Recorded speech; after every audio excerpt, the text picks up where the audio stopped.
सोलापूर शहरात मागील एक महिन्याभरात इतर जाती धर्माबद्दल किंवा इतर गटाबद्दल तेढ निर्माण करण्यासारखे पोस्ट सोशल मीडियाला व्हायरल केले. फेसबुक, इंस्टाग्राम, ट्विटर या माध्यमातून अशा स्वरूपाच्या पोस्ट व्हायरल केल्या किंवा शेअर केल्या. या कारणावरून एकूण 12 जणांविरोधात गुन्हे दाखल करण्यात आलेले आहेत. सदरील 12 जण वयोगट 20 ते 25 ह्या वर्षातील विद्यार्थी आहेत.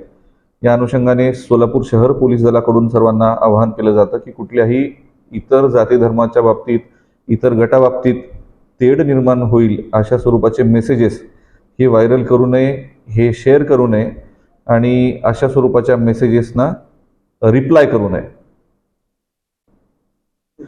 अशा पद्धतीने प्रकार निदर्शनास आल्यास योग्य ते कायद्याचे कलम लावून गुन्हे दाखल करण्यात येईल आणि योग्य ती कायदेशीर कार्यवाही प्रस्तावित करण्यात येईल.